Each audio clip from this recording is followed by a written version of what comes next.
Good morning, or should I say good afternoon. Dr. Gary here on the road. We sell dental practices nationwide. Today's topic is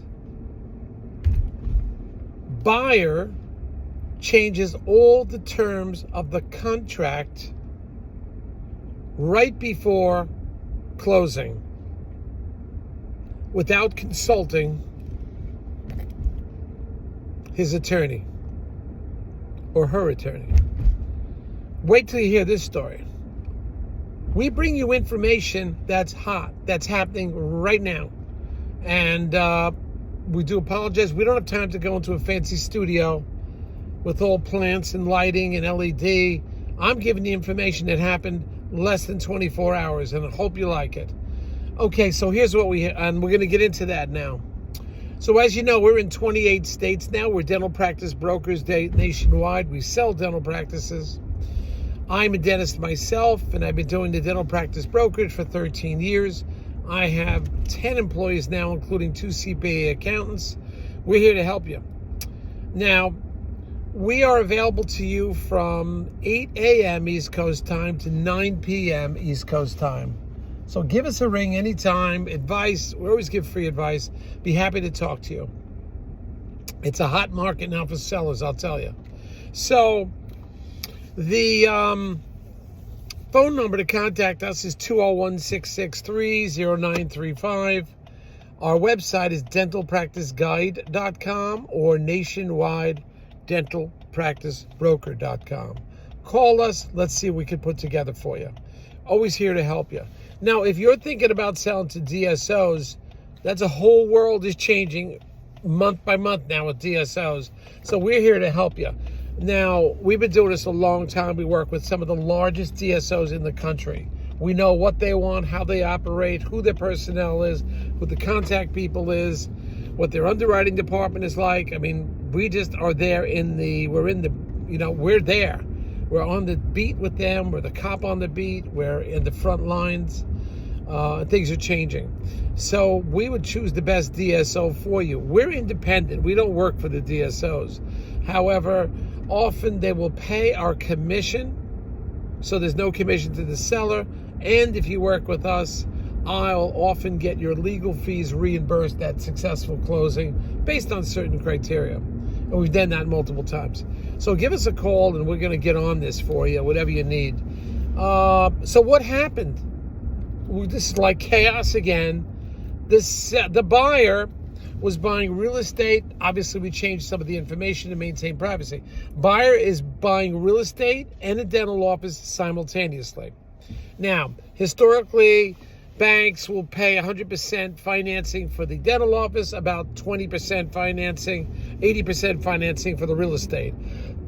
The banks can sometimes play with those numbers and decrease the amount of down payment on the real estate if it's a great practice. Sometimes you can come in with no money down whatsoever, get 100% and 100% on both, depending on criteria, depending on the bank, the cash flow.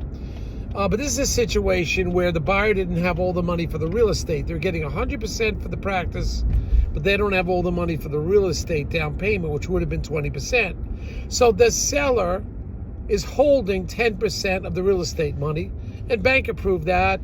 So this way it's less burden for the buyer. The buyer's only putting 10% down on the real estate. Okay, so everything's all set. The bank approves it. The buyer's attorney, seller's attorney, everybody's on the same page. Buyer goes through underwriting. Buyer is approved for this model. Now, when you have amortization or how many years you have to pay, real estate usually 20 years, dental office 10 years. Okay? So, you base your repayment schedule and your approval is on that year, those years of amortization, those years you're going to pay out the note. Everything's all set. So we're coming down the home stretch. There's some negotiation going on, of course, landlords always. But, we're ready to close very soon. The next thing I know, like Tuesday morning, I get this text message from the buyer. He says, I'm changing the terms of the financing after consulting with someone I know. I said, well, what are you talking about? I mean, this bank loan's already approved, set up on the terms. you're putting 10% down. Well, the buyer says, I don't want to put anything down. I want the seller now to carry the entire note of the 20%, the entire note for the mortgage, and I'm not going to put anything down. And I had a meeting with the buyer, but I'm going to accelerate my note. Instead of 20 years, I'm going to accelerate the note to 10 years because I'm so confident I'm going to do well. But for me to pay him off in 10 years, I want the seller to hold the entire mortgage.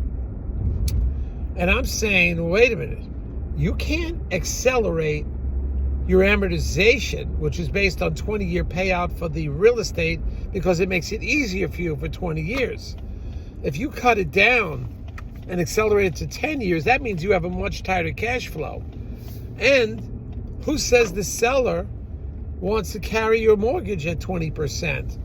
10%, they take a chance. So who says 20%? He says, well, we present it to them and they're going to talk to their advisors. And I'm saying, you got to talk to the bank. The bank may not permit this because you're decreasing your time that you're paying the real estate. You're doubling up every month. It's going to be a lot more money for you. Oh, we can handle it because we're really positive. We got a great marketing plan. I'm like, no. You may have a great plan, and I think you will do very successful. And mind you, I've worked with the doctor a couple of times. It's not the first time.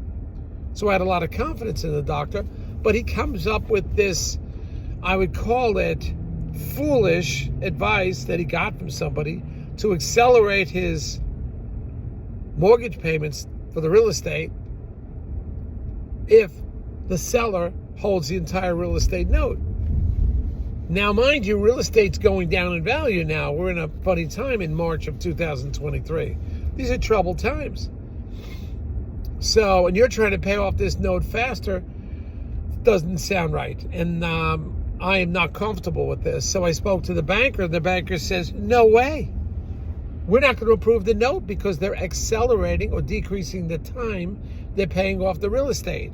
They're keeping 10 years for the dental office, great, but they're going from 20 years down to 10 years for the real estate. So 10 years for dental practice, 10 years for real estate. The bank is not happy because it will affect the cash flow. They're not going to approve the loan. I then hear from the seller. The seller said, I'm not holding 20% on the real estate. I was willing to hold 10%, but I'm not holding 20%. What are these guys doing? What is this doctor doing? Where did he come up with this plan? I said, look, I don't know. I got advice from somebody, maybe got it off the internet. I have no clue. But I think he's making a huge mistake. So we're trying to manage it with the buyer now to bring that buyer back into reality. And the buyer's not communicating. And the buyer doesn't realize they could lose this deal. They are not communicating. They're not responding to emails. Now, this happens sometimes. When people don't know what they want to do, they freeze and do nothing. No communication, don't return emails, don't return text messages, don't make phone calls, nothing. They shut down. Now, we as brokers, we're accustomed to this. We know it's not going to last forever. I also know, and I'm telling the buyer now, hey, the seller gave me instructions, keep it on the market. Call your other buyers that were interested. I'm not holding a 20% mortgage on the real estate. And I'm trying to communicate to the buyer, you guys better wake up. You're about to lose the deal. And this is where you're in an emotional time now. And we, as brokers, are accustomed to handle these emotions. Because sometimes, beyond dollars and cents, you got buyers that are having an emotional experience, I guess. I don't know what the frig they're doing. I'm used to this chaos. But the buyers are probably shaking in their boots about something. What it is, I don't know. But we have a problem here. We will resolve this problem. I'm just letting you know what happens. And this happens all the time. Not all the time, but it does happen. You got to be prepared. As buyers, you're not ready for this. You're not ready, and reasonably so. I wasn't ready 30 years ago. So we're just accustomed to the chaos. We've got to communicate with the banker, communicate with the attorneys, try to reason with the buyers, and try to get this resolved. Never easy. Keep you posted. Thank you for listening. Got some great stuff coming up. I'm getting calls from Georgia, Tennessee now. And let's see, where else are we? I don't know. I have to go down to Tennessee. And I got to go out to Nevada. But we're available too. We should be sending out the new list soon. Remember, if you're not getting the list that we send out, which is different than the internet, you've got to sign up. Just sign your non-disclosure agreement. We have new information coming out. We've just picked up a bunch of practices, which we will be listing. All right, team. It's showtime. I'm going bike riding. Got to catch up with a bunch of stuff. And we are looking good. Happy Easter, everybody, and happy holidays to everybody.